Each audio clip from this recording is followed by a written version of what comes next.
Wall Street crash happened in 1929, it took 15 years for the world to come together to rebuild and renew our economies. This time, I think people will agree that it is different. We will not hesitate, as long as people are losing their jobs and their homes, to make the difference that we can by improving their prosperity. Today's decisions, of course, will not immediately solve the crisis, but we have begun the process by which it will be solved. A few years ago, meetings such as this could not have happened with so many different countries from diverse continents involved. Far less could there have been an agreement amongst them.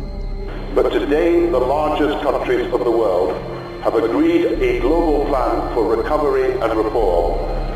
This involves the biggest interest rate cuts in history, the biggest fiscal stimulus we have ever seen, the biggest increase in resources in the history of our international institutions, with 250 billion, more money than ever before, for trade finance as well. For the first time, we have a common approach around the world to cleaning up banks' balance sheets and restoring lending. We are engaging in a deep process of reform and restructuring of our international financial system for now and for the future.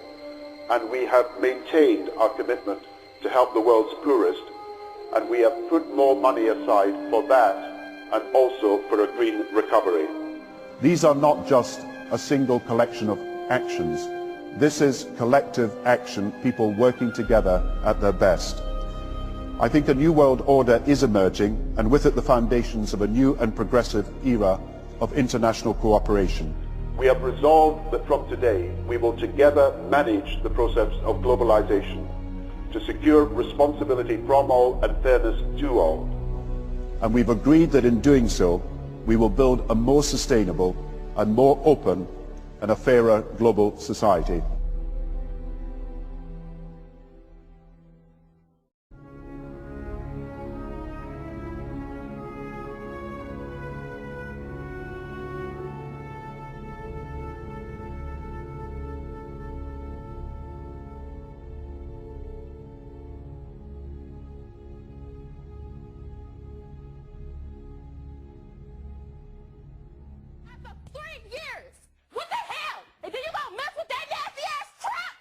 Maisha, I never noticed she was a man. I never knew. I believe that our education, like such as in South Africa and the Iraq, everywhere like such as.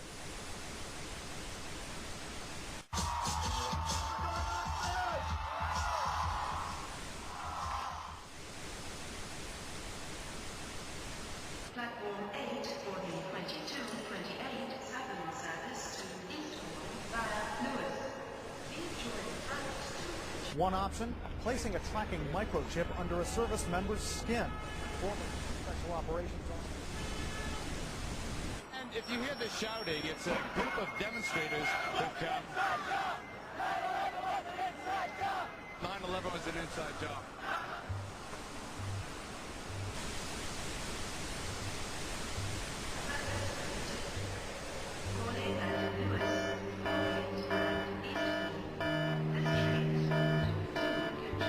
It's no longer a theory. What I'm about to say is fact. The secret organizations of the world power elite are no longer secret. They have planned and are now leading us into a one-world communist government. Well, there have been extraordinary scenes in Berlin tonight as thousands of people gathered to hear Barack Obama deliver key foreign policy speech on his current European tour. The Democratic presidential hopeful laid out his vision for America's place in a new world order, in a new world order, in a new world order. It's not a new idea. President Bush talked about it back in 1991. It is a big idea, a new world order. President Bush said, and it's a phrase that I often use myself, that we needed a new world order. There's a need for a new world order. I call upon all states to join ranks in order to found the new world order of the 21st century. We have before us the opportunity to forge for ourselves and for future generations a new world order. When we are successful, and we will be, we have a real chance at this new world order And people talked then, in 1990, of a new world order. And the question for us is how we meet and master all these challenges to ensure that Britain enhances its competitiveness in the process and realizes what I believe is our destiny of success in this new world order. So, in conclusion, ladies and gentlemen, a new world is emerging. It is a new world order with significantly different and radically new challenges for the future.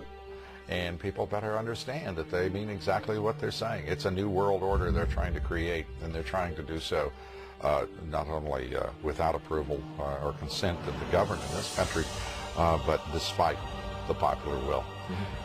This is a straightforward assault by the elitists in this country.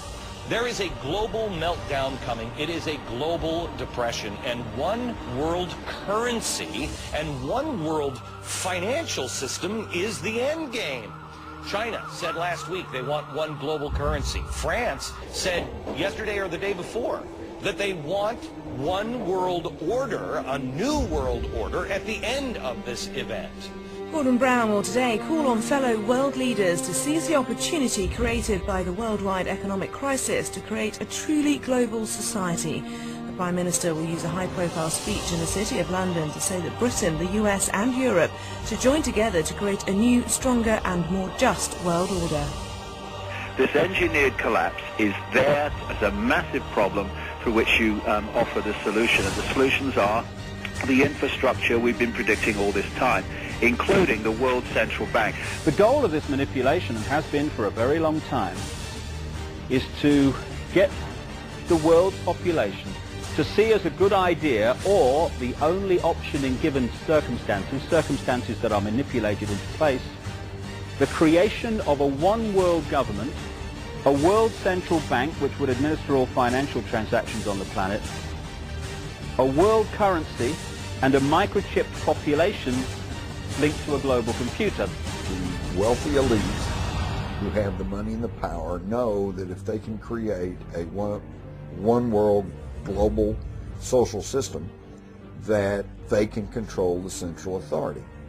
In other words, world control, world domination, one of the oldest desires in the history of the world. There's a very, very clear-cut and easily identifiable system in place that puts all of these elements from media control to government control to energy control together into one apparatus working together effectively towards its final goal, which is, global control. Because of the compartmentalized pyramids that they've constructed within all these institutions of government and finance and corporations, the vast majority of people who are daily making contributions to push the world in this towards this Orwellian global state have no idea that they're doing that, because they don't know how their contributions fit in with everyone else's. Only the few at the top do. Most people don't have a clue that unelected private bankers actually control the governments of the world. There is this cozy little myth that is perpetuated between politicians and the media. The media report the world as if presidents and prime ministers are the final arbiters and decision makers in the world, which means that the people above the level of presidents and prime ministers that really make the decisions, they're never looked at or exposed by the mainstream media because they're not accepted to exist. The central bankers of the world are working together to create a one-world government. The global police state is sinister as anything George Orwell ever wrote about, where every person on the planet Earth will have an RFID chip implanted. It is the first implantable microchip for humans that has multiple security, financial, and healthcare applications. More than 100 law enforcement officials in Mexico are having microchips implanted in their arms. The chips allow a person to be scanned, sort of like a cereal box at the supermarket.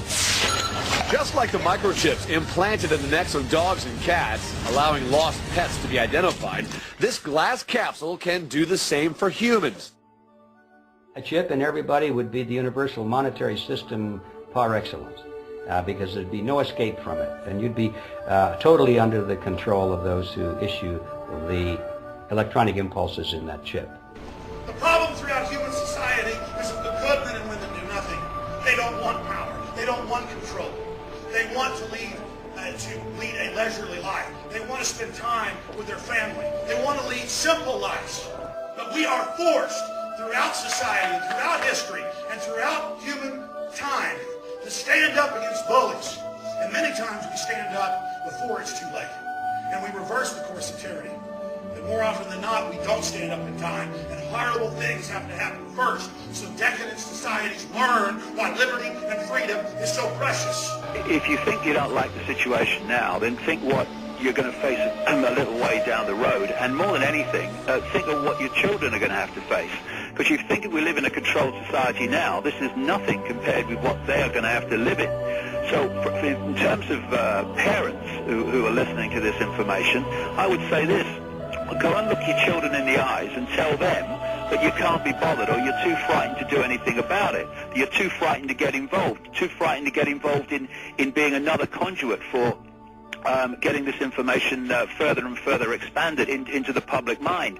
That you're too frightened to get together with others to stop cooperating with this system and to not be intimidated into coming into line, which is a bit like coming into line in a concentration camp and thinking it will be okay as long as you stay in line and you do as you're told, you'll be fine. And then you realize at the end of it, well, actually, it ain't fine. And if you'd have all rebelled earlier, then you wouldn't be in the situation you're facing now. The point of mathematics alone ought to let us see where the real power is here. There are billions of people, 6 billion, nearly getting on for 7 billion on this planet, who are being manipulated. There are, in full knowledge of what they're doing, a relative handful of those who are doing the manipulating to the end that we're talking about. They think they've beaten us. They think that they're going to have their way with us. And I'm here to tell them they're not going to have their way with us. We are going to defeat them. You guys aren't going to be able to get away with your New World Order, sir. Talk about Bill. You know what New World Order is. You will never get a New World Order. Never. National sovereignty will prevail. The New World Order is going down, sir. You can laugh. Wake up, people. Wake up. Research the New World Order. This is important. Look it up. Investigate it. Your New World Order will fall.